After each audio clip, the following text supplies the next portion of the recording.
के ब्लॉग्स। जैसा कि आज हमारा आपको पहली बार मेरा पहला ब्लॉग है, तो मुझे इतनी समझ तो है नहीं कि क्या करना है क्या नहीं करना, लेकिन फिर भी कहते हैं ना, अच्छा काम करो तो अच्छे मतलब चीज़ से शुरुआत करनी चाहिए। तो आज हम आपको अपने एरिया के मंदिर, जिसकी शायद सब लोगों को पता नहीं होगा कि इतना बड़ा मंदिर भी एक छोटे से एरिया में हो सकता है, तो वो हम आपको दिखाते हैं, पूरा मंदिर दिखाते हैं, अच्छी तरह से दिखाते हैं। और अगर भगवान ने चाहा तो यहाँ एक आरती होती है, बहुत बड़ी आरती होती है, वो भी दिखाएंगे आपको। लेकिन चलिए, आज सोमवार है, आज भोले बाबा के यहाँ पे शुरू करते हैं। आज ये देखिए, जैसा कि आप जानते हैं कि आज तो सोमवार का दिन भगवान जी का दिन होता है, शंकर जी का दिन होता है। तो सुबह तो बहुत रश था, इसलिए सुबह आना मुश्किल था, क्योंकि आपको पता है ब्लॉग इतने रश में बन नहीं सकता। इसलिए अभी शाम का टाइम है, पब्लिक भी कम है, इसलिए मैंने कहा चलो इस टाइम चलते हैं और अच्छी तरह से आपको पूरे मंदिर का प्रॉपर तरीके से दर्शन करा पाएंगे। तो ये देखिए, शिव परिवार का पूरा ये शिवलिंग है, साथ में पूरा परिवार है, सामने शंकर जी खुद विराजमान है। और कितनी सुंदर मतलब मूर्तियां हैं, कितनी सुंदर, ऐसा लगता है जैसे साक्षात ही बैठे हुए हैं। तो दोस्तों, अब हम माता रानी के दरबार में हैं यहाँ पर। जैसा कि आप जानते हैं कि ये 3 देवियाँ सब जगह है, मतलब 3 रूप में मानी जाती हैं। तो यहाँ पर भी वही स्वरूप रखा गया है। और इस मंदिर में एक खासियत ये है कि इस मंदिर में माता रानी की वैष्णो देवी की गुफा भी बनाई गई है, जिसमें तीनों पिंडियों को विराजमान किया गया। वो भी हम इसके बाद आपको दिखाएंगे। तो पहले आप इनके दर्शन कीजिए, जो माता रानी की 3 देवियाँ हैं। इसमें सबसे पहले लक्ष्मी माता है, उसके बाद वैष्णो माता है, और उसके बाद सरस्वती माता है। मंदिर का लुक देखिए, कितना खूबसूरत बनाया हुआ मंदिर ये। हालांकि बहुत बड़ा एरिया नहीं है, छोटा सा एरिया है, लेकिन फिर भी अपनी तरफ से इनके आयोजकों ने या जो भी इनके प्रबंधक हैं, उन्होंने बहुत बढ़िया मंदिर बनाया हुआ है, जिससे कि मतलब पूरा का पूरा, आप देखिए, ये पूरा का पूरा कांच का वर्क किया हुआ है इसमें, सारा का सारा, और खूबसूरत बहुत बढ़िया मंदिर बना हुआ है। ये हमारे बजरंगबली जी, साथ में राधा कृष्ण जी, और साथ में राम परिवार। ये मंदिर मतलब इतना पुराना मंदिर है, इतना पुराना कि शायद मेरे को होश भी नहीं था तब से ये मंदिर है। आज मेरी काफ़ी एज है, मतलब 45 एक साल की उम्र है, लेकिन इस मंदिर को मैं शायद जब से होश संभाला है तब से देखता ही आ रहा हूँ।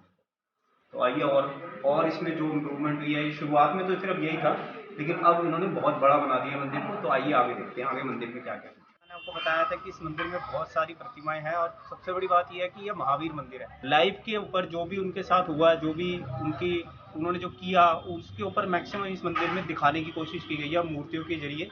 तो आगे हम आपको दिखाएंगे, लेकिन गणपति जी यहाँ पे अभी हाथ में विराजमान, दोनों अपने रिद्धि सिद्धि के साथ विराजमान किए गए हैं। तो देखिए, जैसा कि मैंने आपको बताया था कि इस मंदिर का विस्तार बहुत ही ज़बरदस्त तरीके से किया गया है। तो आप शायद देख पा रहे होंगे, इस मंदिर का मैं आपको नाम बताया था, ये महावीर मंदिर है। मतलब महावीर मतलब हनुमान जी का मंदिर है, और ये रमेश नगर यानी वेस्ट दिल्ली के अंदर 9 ब्लॉक में स्थापित है। और आप शायद मेरे पीछे देख रहे होंगे कि सूर्य देवता की रथ पे सवार मूर्ति है, जो 7 घोड़ों पे है। और आप अब पीछे देखिए, बिल्कुल मेरे पीछे एक बहुत बड़ी 60-70 फुट की हनुमान जी की प्रतिमा है।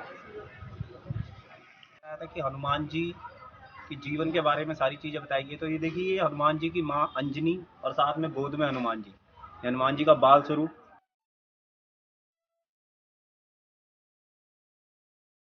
यहाँ से आगे चलते हैं, आगे ये श्री रामचंद्र जी का है। जिस टाइम रामचंद्र जी शबरी से मिले थे, उनके बेर, झूठे बेर खाए थे, ये वहाँ का दृश्य दिखाया गया इन्होंने। और ये यहाँ पे परमानेंट है, मतलब ऐसा नहीं कि कुछ आज के दिन पर्टिकुलर है, कोई ऐसा कुछ नहीं है। आप जब भी आएंगे ये मंदिर में, आपको इस चीज़ों के दर्शन हो सकेंगे। जो हनुमान जी के 3 मुख का स्वरूप है, ये वो है 3 मुख का स्वरूप। इसके बाद आगे आइए, ये राधा कृष्ण जी गौ माता के साथ,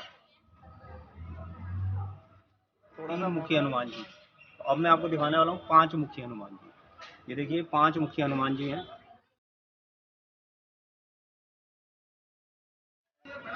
और आगे हनुमान जी, जब रामचंद्र जी ने समुद्र मंथन की पूजा करी थी, उस टाइम पे हनुमान जी की तब की दिखाई गई है।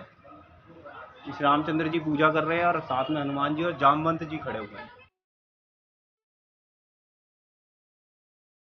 आगे जो है हमारे शिक्षक हनुमान जी, टीचर, इंग्लिश में कह लीजिए टीचर। तो ये देखिए, ये शिक्षा दे रहे हैं।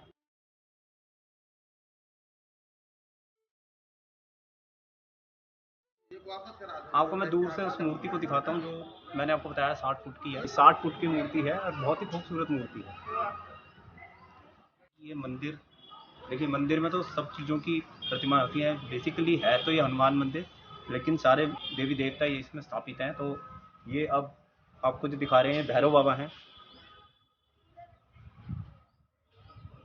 वैसे तो अगर आप लोगों का आशीर्वाद रहा तो मैं आपको पुराना किला का जो भैरव मंदिर जो सबसे प्राचीन मंदिरों में माना जाता है, तो बहुत जल्दी मेरा उसका भी ब्लॉग आएगा।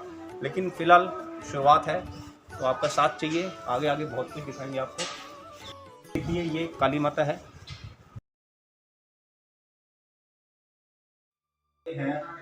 पता नहीं लोगों को इस देवता से क्यों इतना डर लगता है। जहाँ तक मेरी समझ है, बहुत बहुत अच्छे हैं, बहुत अच्छे हैं हमारे शनिदेव।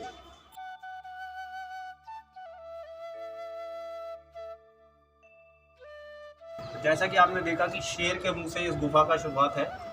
अब ये जो गुफा आप देख रहे हो, ये गुफा में 9 की 9 देवियों की मूर्ति स्थापित है और तीनों देवियों के पिंड रूप में दर्शन है। यहाँ से शुरुआत है। आगे ये सारी देवियाँ हैं।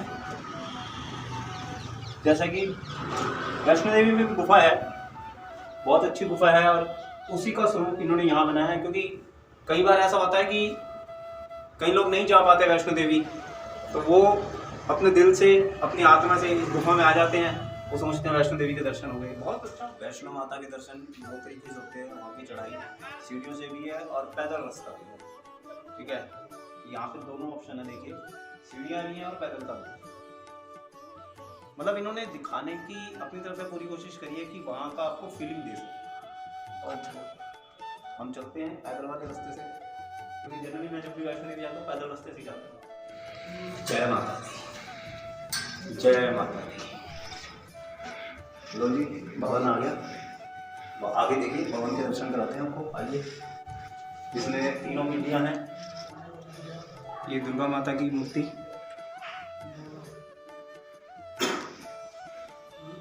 और ये महाकाली, महासरस्वती, महालक्ष्मी। जैसा कि मैंने आपको बताया था, इस मंदिर को बहुत अच्छा बनाया गया है। तो मैं आपको दिखाने जा रहा हूँ। ये सामने आप जो देख रहे हैं, ये ब्रह्मा विष्णु महेश ऊपर तीनों हैं। उसके नीचे माँ सरस्वती और भगवान गणेश हैं।